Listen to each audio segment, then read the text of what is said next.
მოგესალმებით მეგობრებო ყველას. დღევანდელი ჩვენი ვიდეო იქნება ბოქსტერის ძრავზე, რომელიც უკვე დაშლილი არის და მინდა გაჩვენოთ თუ რა პრობლემები აღმოვაჩინე მასში და რა არის გასაკეთებელი იმისათვის, რომ ისევ დაიქოქოს და იაროს ნორმალურად. ეხლა არის კვირა, დილის 6 საათი არის, ყველა ნორმალურ ადამიანს ძინავს.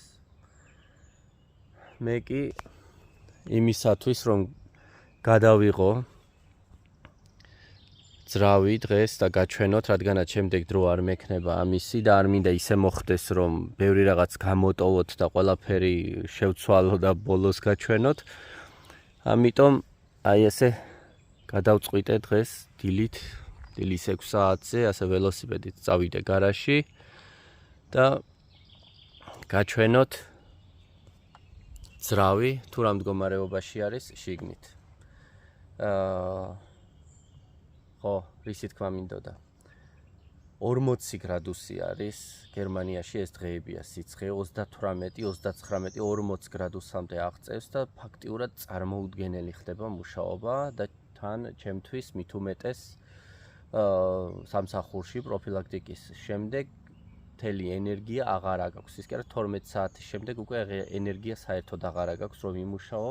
ამიტომ ვერ ხერხდება ჩემ შემთხვევაში ახლა წინ წაწევა ძრავის ამბავში, მაგრამ ამაზე შემდეგ ვილაპარაკოთ. უბრალოდ ორიოდეს სიტყვით მინდა ახლა ვიდეოს დასაწყისში გითხრათ, რომ იმხელა გულშემატკივრობა თქვენი მხრიდან და მხარდაჭერა, რაც მე ვიდეოებს ვდებ YouTube-ზე, არავისგან კი არა, აქამდე არ მიგურძნია. ეს ბოლო ორი ვიდეო არის, ყველა თქვენი კომენტარი აბსოლუტურად წავიკითხე და ყველას მინდა ძალიან დიდი მადლობა გადაგიხადოთ. ასეთი მხარდაჭერისთვის და ეს ბევრად უფრო მეტ мотиваციას მაძლევს. მუშაობის დროს ხშირად ხდება ამა თუ იმ რაღაცის გამო мотиваცია გივარდება და შემდეგ რაღაცის ან გაგრძელება არ გინდა, რაღაცას წელა, რაღაც თქვენ შემთხვევაში თქვენ იმხელა мотиваციას მაძლევთ ახლა თქვენი კომენტარებით და მხარდაჭერით, რომ არ ვიცი, შეიძლება თქვენ ვერ წარმოგიდგენიათ, ვიღაცამ შეიძლება ერთი კომენტარი რაღაცა დაწეროს, მე წავიკითხო და იმას არაფერს არ თulides, მაგრამ ამდენი ერთად უცებ ყველაფერი თქვენგან რომ მოდის მხარდაჭერა, ძალიან დიდი პლუსი არის ჩემთვის, რომ ეს ყველაფერი ბოლომდე მივიყვანო. მოკლედ მეგობრებო, გადავიდეთ ახლა, წავალ უცებ დავждები ამაზე, ჩემს ტრანსპორტზე, ახლა რომელსაც არ სჭირდება ძრავის აწყობა, მუშაობს. წავიდეთ გარაჟამდე. ისეთი სიცხეებია, ეს ღამითაც ვერ დაიძინებ, ამიტომ გადავწყვიტე ახლა სანამ ოდნავ სიგრილი არის, ველოსიპედით გამოსულიყავი, რომ იქამდე ოდნავ რო უბერავს ცოტა სქარი, ძალიან სასიამოვნოა. მოკლედ გადავიდეთ ახლა პირდაპირ საქმეზე. მეგობრებო, მოვედი გარაჟში. აი ესე გამოიყურება აქაურობა.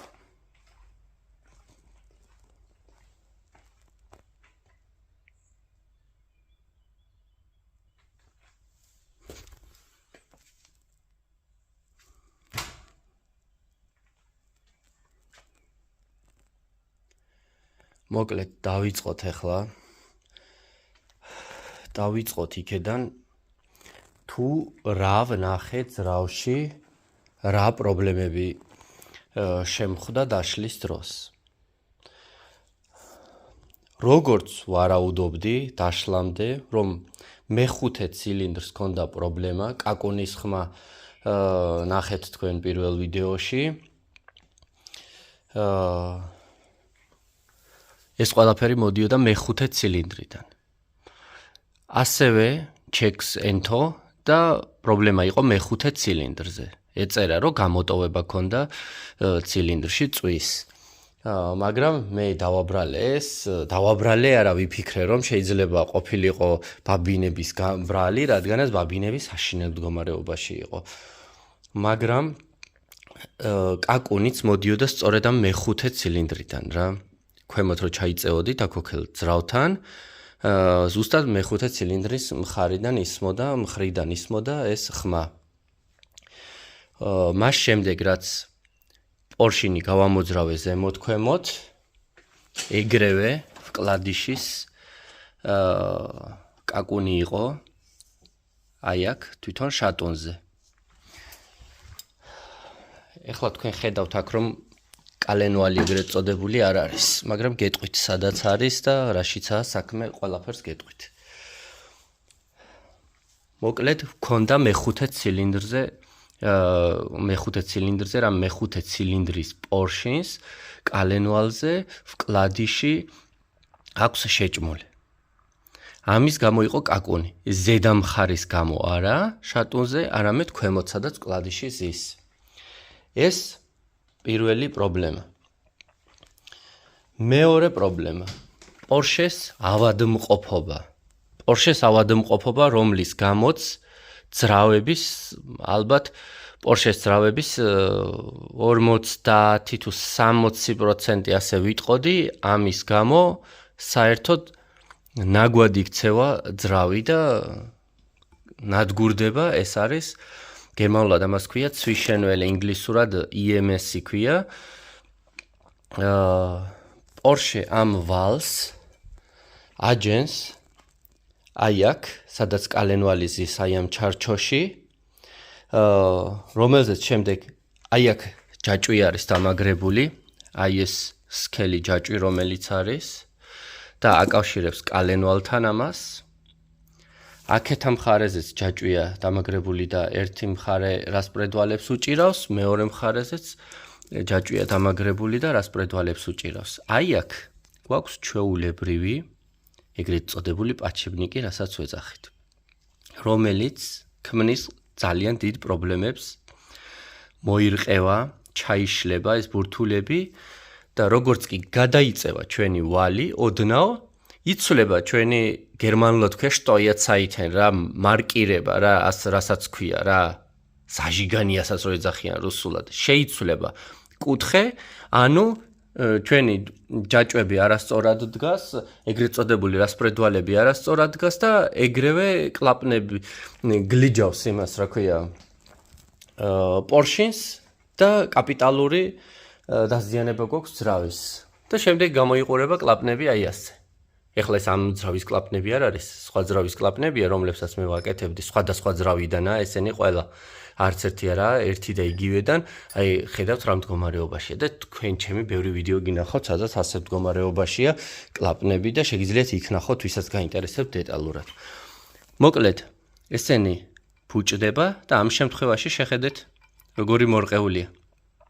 აი ჩაშლამდე და ჩანგრევამდე მთლიანად რომ ეს ყველაფერი მომხდარიყო, ბევრი არაკლია რა. ანუ ეს გამოსაცვლელია. ამისი ამოპრესვა კიდე ცალკე ისტორიაა, მაგრამ უბრალოდ მინდა გაჩვენოთ დაზიანებები. ეს დაზიანებული არის ამის გარდა ყველაზე მთავარი, საიდანაც დაიწყო პრობლემა. ყველაზე მთავარი ძრავში სასიცოცხლოდ მნიშვნელოვანი არის ორი რამ. დაიმახსოვრეთ ყველამ, ვინც ძალიან მაგარი გარკვეული არა ხართ და ვინც პროფესიონალები არა ხართ, თუ გაინტერესებთ, ძრავში არის ორი ყველაზე მნიშვნელოვანი რამ. პირველი, ეს არის ზეთის წნევა, რომ ყოველთვის იყოს ზეთის წნევა მაღალი, როგორც საჭიროა ისეთი და მეორე ეს არის გაგრილება. ამ შემთხვევაში შეხედეთ, ეს არის კარტერის ბადე. შეხედეთ აქ შიგნით რა ხდება. დაშლის დროს სწორედ აი ასეთი ნარჩენები ვნახე მე. აი ზამბარის. და ეხლა ვინც ერკვევით ტექნიკაში და ძრავებში, ყველა იტყვის თურისი ზამბარა შეიძლება იყოს ეს. აბა მოიფიქრეთ. ეს არის რა თქმა უნდა სალნიკის ზამბარები. რომლებიც ყრია აქ ამ ბადეში, ასევე პლასმასის ნამტვრევებიც ყრია, ამ პლასმასის ნამტვრევებს გაჩვენებთ რაც არის. ეს არის სალნიკის ზამბარები, რომლებმაც გაჭედა ეს ბადე და ძრავს ძალიან დიდი რაოდენობით შეუწყვიტა იმ წნევით ზეთის მიწოდება, რა წნევითაც ესაჭიროება. ეხლა საიდან მოვიდა ეს ზამბარები? ეს არის ერთი სალნიკი გალენვალის, რომელიც მეორე მხარეს დგას აქეთ შკივის მხარეს, ამას ზამბარა ზედა აქვს. ამას ზამბარა არა აქვს, წამძვრალი ზედა აქვს, ამისგან ვერ იქნებოდა. ეხლა დიდ შეხედეთ. ეს არის გადაცემათა კოლოფის მხარეს. ამას არა აქვსო თქვენი ტყვით ეხლა და ხო, თუ არა აქვს, ამისი ყოფილა ეს ზამბარა. არა. ამისი არ ყოფილა. იმიტომ რომ ეს არის უზამბარო სალნიკი. დღესდღეობით, როდესაც სალნიკს ცვლით, თუ ორიგინალს არ ყიდულობთ, არც ერთ სალნიკს ფაქტიურად დღესდღეობით არ აქვს ზამბარები, ყველა გადავიდა აი ასეთი ტიპის სალნიკებზე, რომელსაც არ აქვს. და ეს კარგი არის, იმიტომ რომ ზამბარიანი ყოველთვის უფრო ცუდია, ვიდრე ეს უზამბარო, ეს არის თანამედროვე ტექნოლოგია, რომელიც ძალიან ამართლებს. ეხლა ხო რისი თქმა მინდა. მაშინ საიდან მოხდაო ეხლა აქ ეს ზამბარებიო თქვენი ტყვით, ვერ გაგცემთ ამ შეკითხვაზე პასუხს, იმიტომ რომ სავარაუდოდ აქ შეცვალეს ალბათ როდესღაც ეს სალნიკი და ძველი სალნიკი ამოღების დროს, მოხსნის დროს ჩააგდეს იქეთ ეს ზამბარები თუ საერთოდ ამის ამოღება ცოტა რთულია ხოლმე ზოგჯერ და აქ ხან აშურუპებენ რაღაცებს, ხან რაღაცებს ურტყავენ რო ეს ის რაღაც რა ვიცი და ან მანამდე იყო დაზიანებული ზამბარა და შიგნით ეგდო, ან ამოღების დროს ჩაუვარდათ შიგნით, ვერ მიხვდნენ ამ ყველაფერს და ჩასვეს შემდეგ ჩვეულებრივი სალნიკი.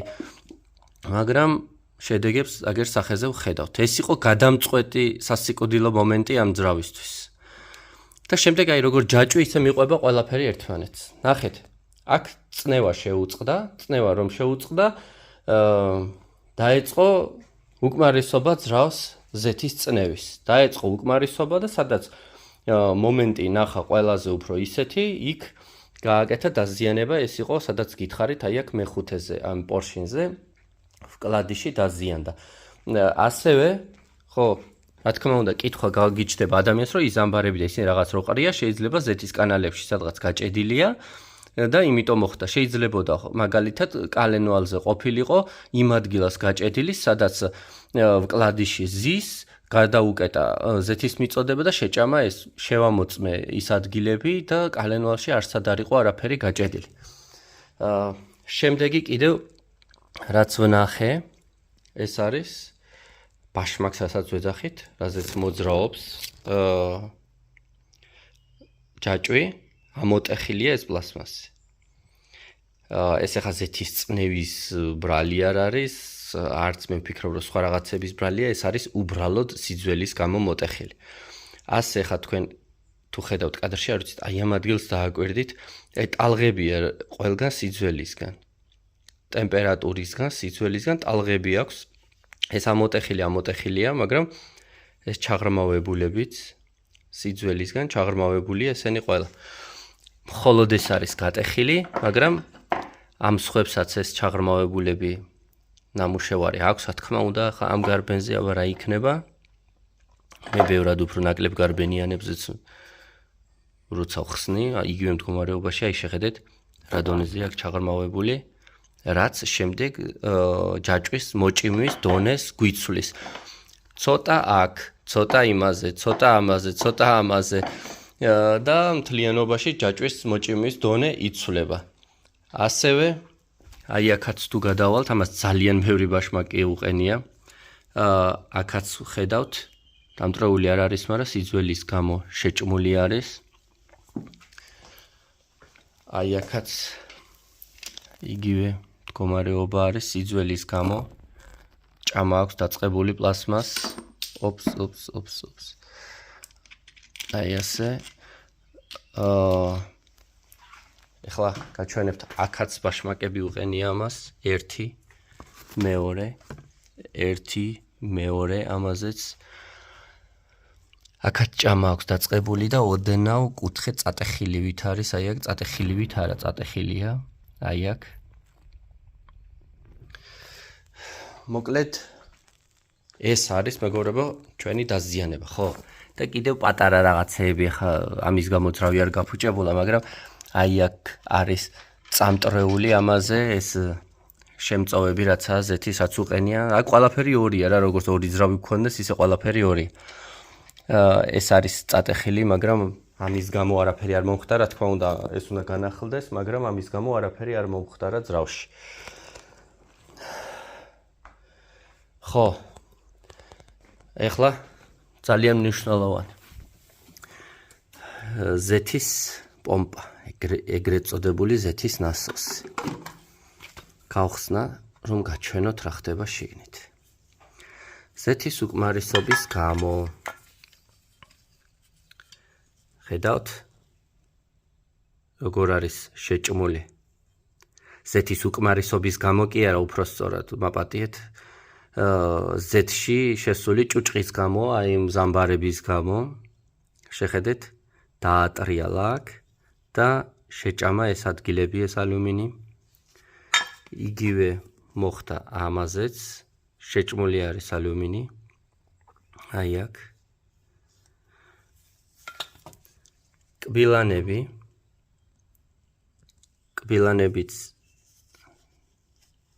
კბილანებზეც არის დაზიანების კვალი. აი პატარ-პატარები თუ ხედავთ. ასევე აქ ამაზეც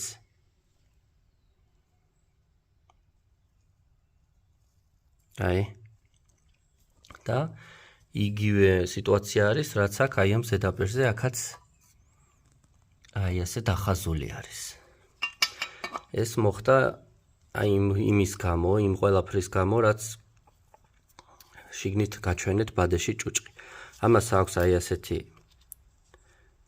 შტიფტ ზექსკან თქვია, ამასაც გერმანულად ეძახიან, ეს 6 კუთხა, შეხედეთ ამასაც დაწყებულია ნელ-ნელა ჭამა სიძველის გამო. ეს ყველაზე დიდი პრობლემა არის 2-დან 0 TDI ძრავების. ჩემი მანქანის ძრავში, წიგვანის ძრავშიც ეს ზის შიგნით და როდესაც გასაკეთებელი იქნება სადღაცას 150,000-მდე რო იქნება გარბენი, სასწრაფოდ იქნება გამოსაცვლელი და გამოუცვლი გაჩვენებ შემდეგ როგორ კეთდება. ახლა ნახეთ ამისი ბოლტები რამ სიგრძე არის. აი, ამის ნახევარი არის სხვა ძრავებზე და ამაზე არანორმალურად გრძელი ბოლტები არის შიგნით. გადმოვდოთ ესაკეთ, ეხლა ვნახოთ ზეთის გამაგრილებელი, რომელიც Porsche-ს ასევე ძალიან დიდი პრობლემა. Porsche-ს იმდენი პრობლემები აქვსო, დღეს რო დავიწყოთ ლაპარაკი Porsche-ს ძრავზე ვერ მოვრჩებით. ყველა ბოქსიორ ძრავს აქვს Porsche-სას უამრავი პრობლემა და რაც არ უნდა მოუარო, დღეს თუ ხვალ დადგება ის პრობლემები სამწუხაროდ. აი ნახეთ ახლა, ერთი კანალი, ერთი მხარე არის ზეთის, მეორე მხარე არის წყლის. საიდან მოხდა წყლის კანალში, აი ეს პლასმასის ნამტვრევები, ნახევარი ამოუყარე აქეთ, მაინტერესებდა, წარმოდგენა არ მაქვს. აქეთ ზეთის კანალები გვაქვს, ზეთითაა დასრული როგორც ხედავთ, აქეთ წყლის. და წყლის კანალში არის აი ესეთი პლასმასის ნამტვრევები. მე ვიფიქრე, რომ შეიძლებოდა პომპის გამო ყოფილიყო, წყლის პომპის ფრთების გამო, მაგრამ Porsche-ს არ აქვს პლასმასის ფრთები. აქვს რკინის აი ესეთი. ამიტომ ამისი შეუძლებელია რომ ყოფილიყო. საიდან მოვიდა ვერ გეტყვით. ეხლა რისი თქმაც მინდა. დაშლის დროს მე მოხსენი სპეციალურად საფარები ჯერ და არ მოხსენი დამჭიმები. ძრავის თავსახურები მოხსენი, დამჭიმები არ მოხსენი. რატომ? იმიტომ რომ მინდოდა მენახა რა მდგომარეობაში იქნებოდა ჯაჭვი. იყო კარგად დაჭემული თუ არა და ჯაჭვი იყო არანორმალურად ძლიერად დაჭემული, როგორც უნდა იყოს. ამით რისი დასკვნის გაკეთება შეგვიძლია პლუს მინუს იმისი, რომ ბევრი დამჭიმი აქვს ამ ძრავს, ნახეთ 1, 2, 3 დამჭიმი აქვს. ამით იმისი თქმა მინდა რომ დამჭიმები კარგად უნდა მუშაობდეს, არ უნდა ქონდეს პრობლემა და ჯაჭვები არ უნდა იყოს გაწელილი. ეხლა გადმოვინაცვლოთ აქეთ და ეს ბაშმაკებსო თავი დავანებოთ, ეს ახლა ბაშმაკები ჩვეულებრივი შესასვლელი რაღაცა არის პლასმასის. დანარჩენი თვითონ აი რასპრედვალები რო შევამოწმე, აი ამ კულაჩოკებსაც ეძახიან რა. ამ გარბენისთვის ახლის მდგომარეობაში არის. არანაირი პრობლემა არ აქვს, იდეალურ მდგომარეობაშია რასპრედვალები, იდეალურ მდგომარეობაში. ასევე აქაც ზედა ნაწილებზეც, ეს ზედა ნაწილები ძრავის გალოუკას რასაც ეძახით, ესეც ძალიან კარგ მდგომარეობაში არის, არ ვიცი ხა შევძლებ თუ არა ამას ცალი ხედავთ. მოვატრიალო. კლაპნები რა თქმა უნდა ახლა დასრულია და მოსაწესრიგებელია, თუმცა ყველაფერი კარგ მდგომარეობაში არის აქ. რაღაცა მაინც რო იყოს პოზიტიური, სანამ დავიწყებ მუშაობას. იგივე მდგომარეობაში არის მეორეც. ეს ძალიან კარგი არის. აი ასეთ ავტოვოთ ერთი წამით. დანარჩენი კიდევ რაც ძალიან მნიშვნელოვანი არის. აი ეს ცილინდრის კედლები თვითონ, ცილინდრის კედლები კარგ მდგომარეობაში არის, არ არის ჩახაზული და რაღაც არის ელემენტარული, ძალიან ელემენტარული რაღაცეები. თუმცა ეს აი ნახეთ აი აქ ლაქასავითაა, ეს საერთოდ არ იგრძნობა თითით, თუნდაც ხელთათმანის გარეშეც არ იგრძნობა, მაგრამ ეს ალუმინს ახასიათებს ასეთი რაღაც, საერთოდ ალუმინი ძალიან ცუდი ბლოკი არის რა, ასე რომ ვთქვათ, ძრავისთვის. ეხლა აი აქ ჩანს რა ელემენტარული ოდნავი აი ასეთი ზოლები, მაგრამ საერთოდ თითით რო არ იგრძნობა ისეთი არის. ეს ძალიან დიდი პრობლემაა სხვათა შორის Porsche-ში. მე-5, მე-6 ცილინდრი, ზუსტად მე-6 ცილინდრის ზემოთ, აი ნახეთ სადაა წერია, აი აქ დანომრილია ესენი მე-4, მე-5, მე-6 ცილინდრია ეს, მე-6 ცილინდრის თავზე დგას ის გამაგრილებელი, რაც გაჭედილი იყო, რომ გაჩვენეთ. ანუ ყველაზე მეტი ტემპერატურა მე-6 ცილინდრს აქვს და როდესაც ეს კაკუნის ხმა არის, ხოლმე შეიძლება ეს ვკლადიში საერთოდ არ იყოს, მაგრამ ასეთი კაკუნი იყოს ამის გამო, რომ სიმხურვალის გამო, მაღალი ტემპერატურის გამო ზედა ნაწილი, ზუსტად აი ეს ნაწილი შეჭმულია მთლიანად. შეჭმულია და მიუხედავად იმისა, რომ ის ელემენტარულ თამაშს იწვევს Porsche-ისას, შემდეგ ხმა გვაქვს ამ ცილინდრში კაკუნის. მაგრამ განსხვავება ამის იმისგან შეიძლება რისი ბრალი არის თვითონ ამ Porsche-ის თამაშის ბრალია თუ ამ კლადიშების განსხვავება შეგიძლიათ ასე დიაგნოზი დაუსვათ, რომ გაზის დაჭერის დროს კლადიშის ხმა, როდესაც არის ყოველთვის უფრო ხმაურიანი ხდება, უფრო და უფრო მაგრად ურტყავს. ამ შემთხვევაში გაზს რო აძლევთ, შეიძლება ოდნავ შეწყდესავით ხმა და უფრო ნაკლებად იყოს. ან კიდევ ბოლი ექნება ამ შემთხვევაში ყველა ვარიანტში რა ძრავს, ყველა ვარიანტში ბოლავდეს იქნება, იმიტომ რომ ჩახაზულია და კოლიცოები ვერ იკავებს რა და გაზდის ზეთი და ბოლავს. თუ 911 არის, 911-ის შემთხვევაში ისე არის, რომ პირველი, მეორე, მესამე ცილინდრი ამ მხარეს არის, მე-4, მე-5, მე-6 ცილინდრი იმ მხარეს არის. და როდესაც დაქოქავთ, ბოლს გამოაგდებს მაყუჩიდან, როგორც ამას აქვს მაყუჩი აქ ორი ერთად რო გამოდის, ისე არ არის 911-ზე. 911-ზე არის ერთი აქეთ გვაქვს, ერთი აქეთ გვაქვს. რომ დავქოქავთ და მძღოლის მხარიდან, მარცხენადან თუ გამოუშვებს ბოლს, ესე იგი სწორედ ის არის, რაც გითხარით მე-6 ცილინდრზე რა. ასევე მეზობელი ცილინდრი არის მე-5 და მე-5-ესაც ეწყება ხოლმე ეს, როცა მე-6-ეს აქვს, მე-5-ესაც ეწყება ეს პრობლემა. გამოაგდებს მარცხნიდან ბოლს, გასაგებია რისი ბრალიც არის პრობლემა. ანუ იქეთ ამ მხარეს ჩახაზულია უკვე კედლები. თუ მარჯვენა მხრიდან გამოაგდებს ბოლს, მაშინ აქეთა მხარის ბრალი არის პირველი, მეორე, მესამე ცილინდრის, მაგრამ ეს არ ხდება.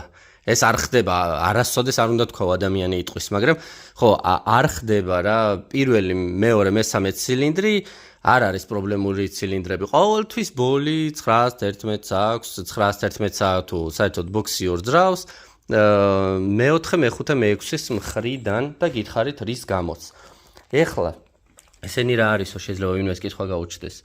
ეს არის ზეთის ნასოსი, ხო ნახეთ, ეს არის დამატებითი ზეთის ნასოსები, რომლებიც დამონტაჟებული არის ამ ადგილებში და რასპრედვალის მეშვეობით აწვდის კიდევ უფრო მეტად ზეთს, აი ამაში ერჭობა ისინი გამოწეულები და კიდევ უფრო მეტად აწვდის ძრავს ზეთს, რადგანაც ეს დაწოლილი ძრავია, როგორც ხედავთ, წევს.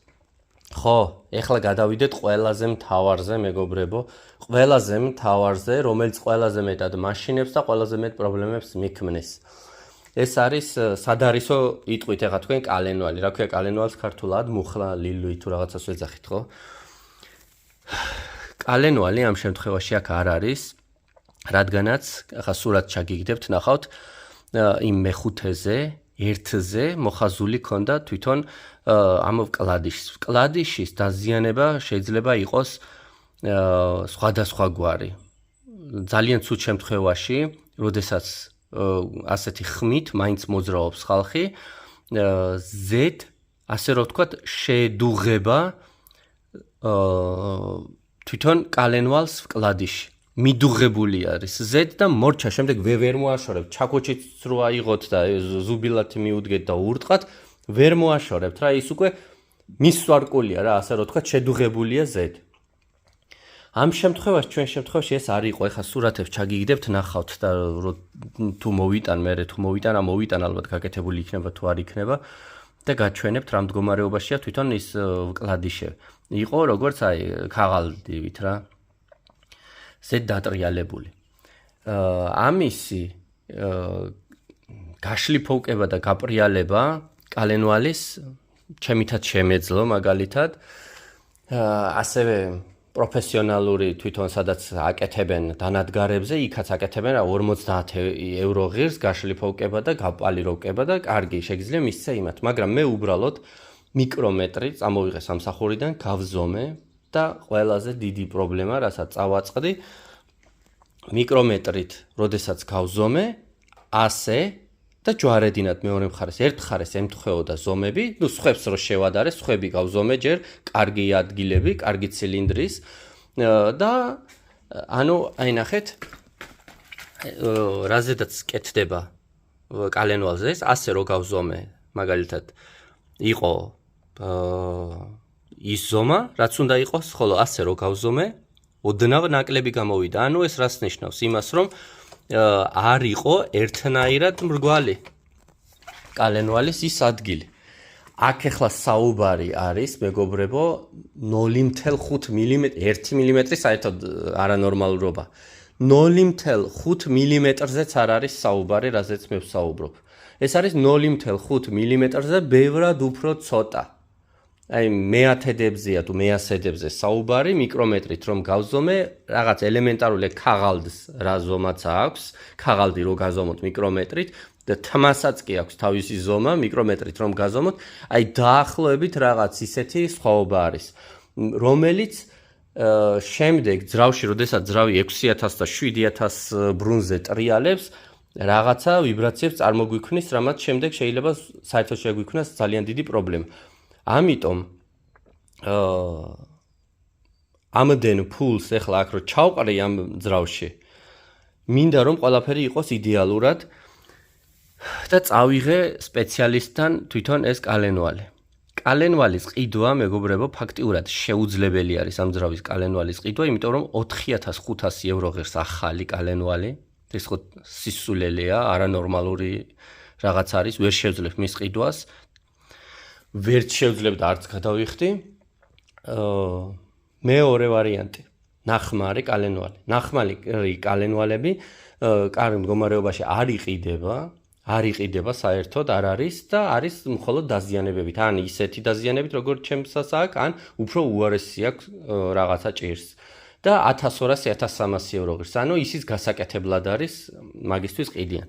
მე მივიტანე ხა ჩემი კალენვალი. იმიტომ არ არის აქ. პორშინიც იმიტომ ნახეთ 4 ცალი აქ როდებს რომ 2 პორშინი იქ არის.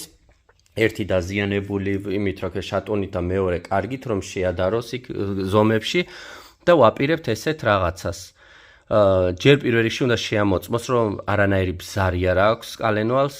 ბზარი მე თვალით იქ საერთოდ ვერაფერ ვერ შევამჩნიე და მხოლოდ ის პრობლემა იყო რაც გითხარით. მაგრამ თვალით ამას ვერ შეამჩნევ, ისინი იქ სპეციალურად გასინჯავენ დანადგარზე ყველაფერს. შემდეგ გააშლიფოვკებენ მას, გააპალიროვკებენ, გაზომავენ და ნახავენ გაჩარხვა ჭირდება თუ არა. თუ გაჩარხვა იქნება საჭირო, მაშინ ანუ ის ადგილი ხო დაპატარავდება და ამისთვის სხვა კლადიშებს, სხვა ზომის კლადიშებს გაუკეთებენ იმ პორშინის ადგილას, იმ შატუნზე, რა სადაც ჩდება, კლადიშები უნდა იყოს სხვა ზომის, მაგრამ მხოლოდ იმ ადგილას ყველას არ დაჭირდება გაჩარხვა. ფასი თუ გაინტერესებთ, რაც მითხრეს, ღირებულება, შეიძლება 1500 ევროს ღირდეს იმ ერთის გაკეთება. ერთის წარმოიდგინეთ, ერთ შატუნზე მხოლოდ მითხრა, რომ შეიძლება 1500-იც დაჭირდეს. ეს უკვე არანორმალური ფასია რა, არანორმალური. მითხრა, რომ დიაგნოსტიკა ბზარებზე ყველაფერზე 200 ევრომდე დაჯდება, ხოლო დანარჩენი, რა ვიცი, შეიძლებაო თუ რაღაც ძალიან მაგრად არ იქნა რაღაცო, ისე დაზიანებაო, შეიძლება 700-800 ევროში გამოხვიდეო, მითხრა. კაროჩი, ბოდიშით რუსული სიტყვებისთვის არ ვიცი რა, არანორმალური ფასებია გერმანიაში ყველაფრის. ეხლა ძალიან გრძელი ვიდეო გამოდის, მაგრამ უბრალოდ დეტალურად ვისაც აინტერესებს ამ ძრავის პრობლემები, უნდა მეთქვა რა ეს ყველაფერი. მოკლედ, ჯერჯერობით მეგობრებო, ვერაფერს ვერ გეტყვით იმ კალენვალზე. კალენვალი თუ არ იქნება, მაშინ ძრავიც არ იქნება. ვერ ავაწყობ ძრავს, როგორ ავაწყობ კალენვალის გარეშე ძრავს. მაგრამ გერმანიაში ყველაფერი საპრობლემოა ასეთი რაღაცეები ძალიან საზიზღარი არის. საქართველოში ახლა დარწმუნებული ვარ, რომ ვიღაცა ტოკარი იქნებოდა თუ ვინცა სპეციალისტი დედას უტირებდა მაგ კალენვალს, აი დარწმუნებული ვარ, რომ რაღაცას მოიფიქრებდა. აქაც ახლა სპეციალისტებით იმის მეტი რა არის, მაგრამ მაგ კალენვალი შეიძლება დაჯდეს ამ მანქანის ფასი მთლიანად. მოკლედ მეგობრებო, ეხლა მე რა მაქვს აქ გეგმაში, ყველაფერზე მასტოპებს, მაჩერებს კალენვალი რა. ხო, რაც შეეხება ნაწილების ფასებს, ნაწილების ფასები მეგობრებო, ოდნავ რო ჩამოუყარე, ისე, აი ოდნავ რო ჩამოუყარე, კიდევ იქ დეტალები რა იქნება, არ ვიცი, 2000 ევროს უკვე გადაცდენილია რა, 2000 ევროზე მეტის არის ნაწილების ფასები ძრავის ვაკონკრეტებ. კალენვალის გარეშე და კალენვალი რა იქნება კიდევ რა ვიცი, ვინ იცის. ესენი აქ ახლა იმაში მაქვს ჩაწყობილი, რა ქვია, დიზელში რამოდენიმე 1-2 დღე არის, რომ ცოტა შევიდეს შიგნით და შემდეგ კარგად რომ გავრეცხო ესენი, იმიტომ რომ პორშინებს მაინც არაფერი არ ჭირს, ხო, შატუნზე მითხრა კიდე იმან, შატუნზე, რომ შატუნი ახალი გექნება საყიდელი უცებ როგორც კი შეხედა. და ხო, კარგი შატუნი, კარგი. ყველაფერი არანორმალური ფასია, მაგრამ მოკლედ, მეგობრებო, ეხლა რო იცოდეთ, მე ველოდები კალენვალს იმ კაცის ზარს ველოდები რა, ჩემი ტელეფონის ნომერი დავუტოვე და ვუთხარი რომ რაღაც არანორმალურ ფასებად თუ აპირებს იმის გაკეთებას, რომ შეხედავს დიაგნოსტიკის შემდეგ, დამირეკოს და ჯერ შემითანხმდეს, რომ მე არ მითხრას იქ ისა 2000 ევრო გაქვს გადასახდელი კალენვალის გაკეთებისო. მე ვფიქრობ, რომ 500 ევროში რო გამიგეთებდეს კიდევ, რა ვიცი, მადლობელი უნდა ვიყო, წავიდე და წამოვიღო ის ჩემი კალენვალი. თუ არ და რა ვიცი, მოკლედ ვნახოთ რა იქნება. ეხლა მე შემეძლო ნაწილები ყველაფერი შემეკვეთა ამისთვის, რაც მჭირდება, დამეწყო უკვე, აი ამ დაშლა ძრავის ზედა ნაწილის, კლაპნების სალნიკები რო შემეცვალა, მაგრამ აზრი არ აქვს კალენვალის გარეშე. ახლა ასე ხო არ მეყრება, უნდა გავაკეთო, მაგრამ აზრი არ აქვს კალენვალის გარეშე. მე ახლა ხვალიდან ცოტა ამინდები უკეთესი უნდა იყოს, უკეთესი უგულისხმობ, რომ დაბალი ტემპერატურები, ახლა 40 გრადუსი იქნება დღესაც, ვერაფერს ვერ გავაკეთებ. ხვალიდან ნელ-ნელა დავიწყებ ამ ყველაფრის დარეცხვას, დაწმენდას, დასუფთავებას, კანალების კომპრესორით ჩაბერვას, ყველაფერი, რომ ერთი დეტალი გარეცხილი, გასუფთავებული, გახეხილი და დაჰაერებული იდოს ცალკე. შემდეგ მეორე, შემდეგ მესამე და აი ასე სანამ ეს კალენვალის ამბავი მოგვარდება თუ არ მოგვარდება არ ვიცი, მაგრამ მე რომ რაღაც ნაბიჯებით ვიყო წინ წაწეული და კალენვალი რო გვექნება შეუკვეთავთ ნაწილებს და იწყება ტანჯვის შემდეგი ეტაპი. მეგობრებო, ყველას კიდევ ერთხელ დიდი მადლობა გამხნევებისთვის და ყველას წარმატებებს გისურვებთ, კარგად ბრძანდებოდეთ.